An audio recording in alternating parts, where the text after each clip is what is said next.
Los temas que vamos a tratar son, bueno, un poco de la introducción, las definiciones, diagnóstico, manejo actual del cáncer gástrico en el país y en el mundo, el rol de la linfadectomía D2, la neoadyuvancia en cáncer gástrico y un tema a tratar también es la gastrectomía laparoscópica versus abierta.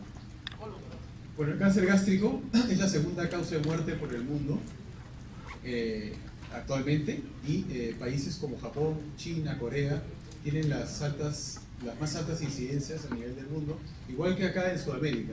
Sudamérica es una zona sumamente riesgosa. Y cuando hablamos de cáncer gástrico es importante dividir el cáncer gástrico en dos. El cáncer gástrico que está en la parte occidental y el cáncer gástrico que está en la parte oriental. La parte oriental, lógicamente, pues son los asiáticos, incluidos nosotros, porque nosotros tenemos una epidemiología similar a la de ellos. La patogénesis es completamente distinta, la biología molecular es diferente, el tratamiento y el comportamiento es distinto cuando vemos estudios de Europa versus estudios asiáticos, por ejemplo. Y en el Perú, ¿qué es lo que tenemos? Bueno, la patología es la patología tumoral gastrointestinal más frecuente y es la primera causa de muerte por cáncer acá en el país. Y en cuanto al género, es más frecuente en hombres que en mujeres. Los factores causales, acá en el país, sobre todo, es la infección por Helicobacter pylori. Es bueno, ya todos sabemos que es una bacteria gram negativa, un bacilo, sumamente frecuente. Casi todos los peruanos probablemente tenemos el Helicobacter pylori. Sin embargo, esta infección por esta bacteria no existe, o es prácticamente nula, en Estados Unidos, ¿no? Y por lo tanto, la infección por Helicobacter pylori lo que hace acá es un cáncer gástrico distal, es decir, del tercio distal del estómago.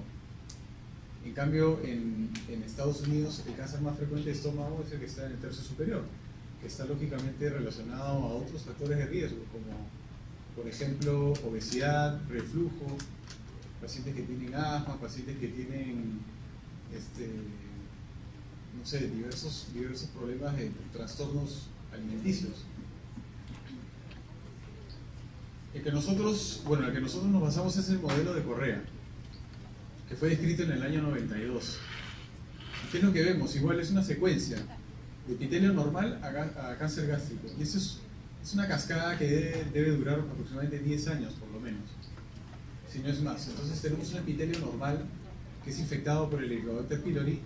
Posteriormente va a desencadenar una gastritis crónica activa, que posteriormente hace una gastritis atrófica, luego hace una metaplasia intestinal, terminas ya con una displasia de bajo grado, termina siendo ya un carcinoma in situ, posteriormente un cáncer.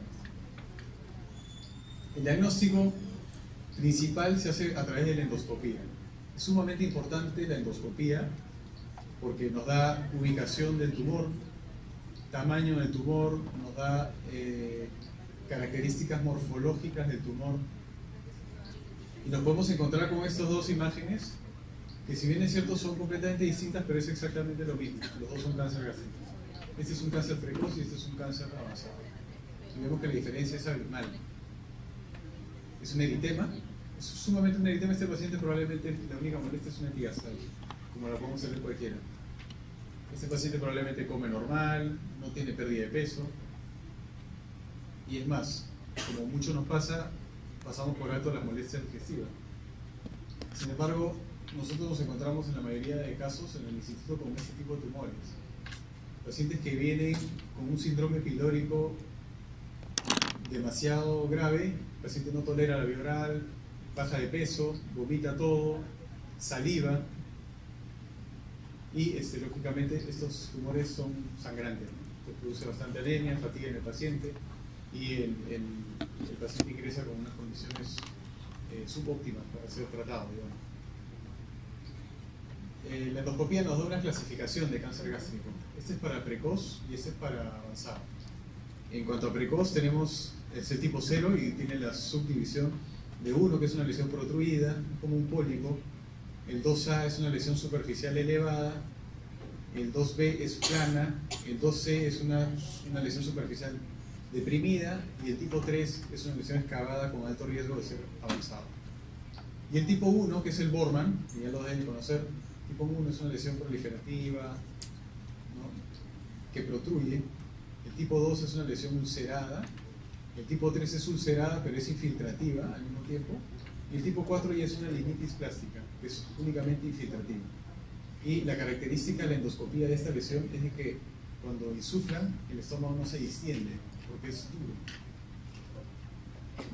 El diagnóstico del cáncer gástrico, como les dije, es a través de la endoscopía, pero el estadiaje se hace a través de la tomografía abdominopélvica. ¿Para qué nos sirve la tomografía? Igual que el colon, para hacer el estadiaje de lesiones metastásicas en hígado, o enfermedad ganglionar retroperitoneal, o enfermedad ganglionar perigástrica, y incluso con una sensibilidad del 60% aproximadamente, nos puede dar indicios de carcinomatosis, que es una de las, digamos, es lo que generalmente nosotros nos encontramos en las recurrencias de los cánceres gástricos en el instituto, ¿no? Vemos cierta alteración de la grasa mesentérica e incluso podemos ver pequeños implantes a nivel de la cavidad abdominal, a través de la tomografía nada más. Bueno, lo podemos dividir en cáncer precoz y avanzado. Lógicamente el T varía de acuerdo a la infiltración de la pared, ¿no? El T2 llega a la muscular, el T3 llega hasta la subserosa y el T4 ya rompe la serosa. En el Perú, ¿qué es lo que tenemos? La mayoría de casos son avanzados. 93% son cáncer avanzado, menos del 7% es cáncer precoz. ¿Cuáles son los factores pronósticos más importantes? Igual que en colon. La profundidad de invasión, que es el T, y el compromiso ganglionar. Este es un cuadro que está descrito en el libro de cáncer gástrico del instituto, que fue publicado por el Dr. Ruiz, que es uno de los maestros de cáncer gástrico acá en el país.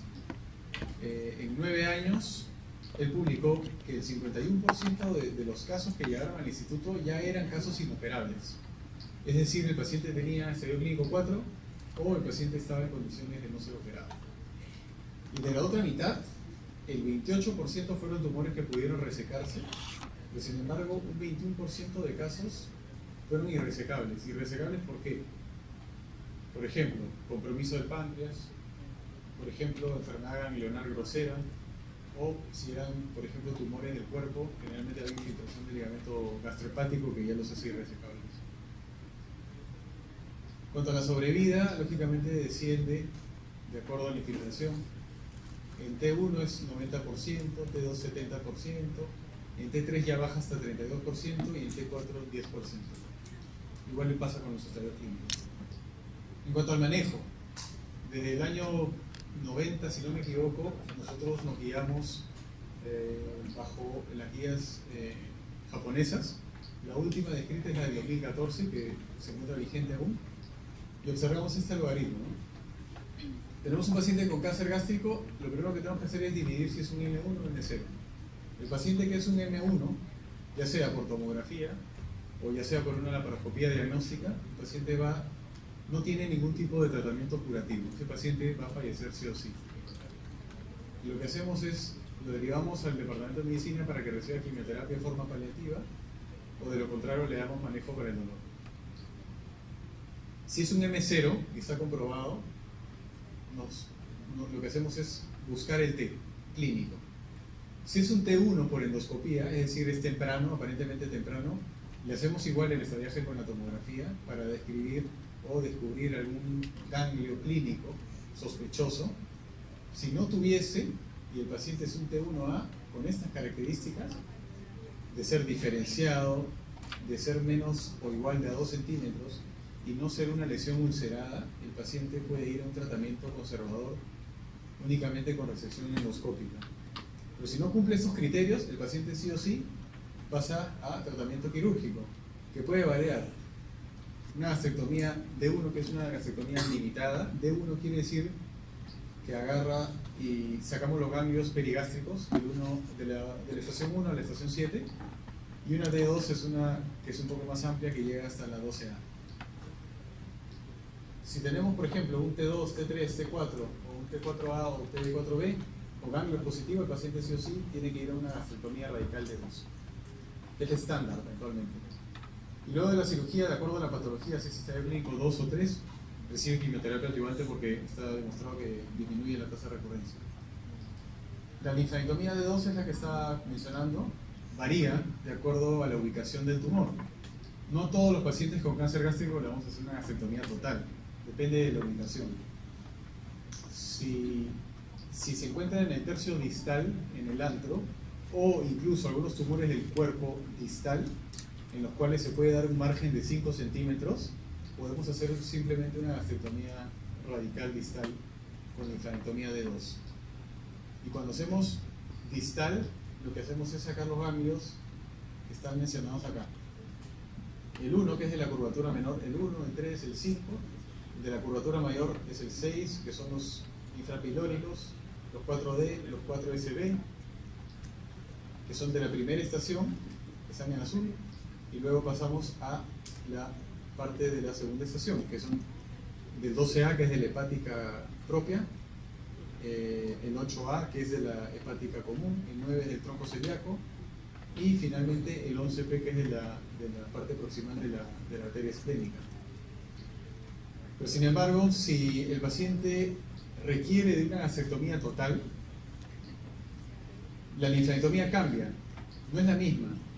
Lo que hacemos es, sacamos también los grupos del 4SA, que son los de los vasos cortos, sacamos el grupo 2, y a la D2 o a la estación 2 le agregamos el 11D, que es la parte distal de la arteria esplénica, y los que se encuentran a nivel del hilo esplénico. Esto es lo que nosotros normalmente resecamos, la pieza completa del estómago con los ganglios de la curvatura menor, mayor y las estaciones de la segunda estación. Esta es una gastrectomía subtotal, por ejemplo, ¿no? En los cuales está dibujado lo que falta, que es el grupo 2, digamos, del vaso, el grupo 10, y en una gastrectomía total, por ejemplo, acá está el grupo 2, acá está el grupo SA, que son los que no están en este lado. En cuanto a la bursectomía, la bursa es una membrana que recubre o se ubica debajo del omento, en la parte posterior del omento mayor y sobre el meso del colon transverso.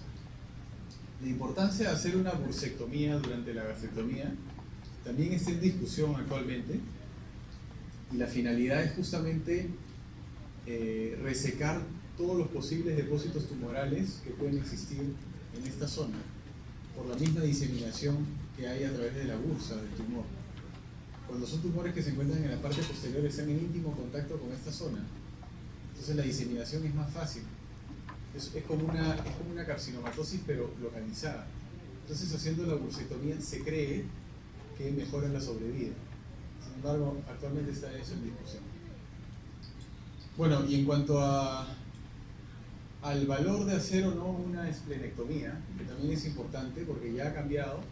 Antes, a todos los pacientes que iban a ser sometidos a gastrectomías totales, les resecaban también la parte distal y el vaso.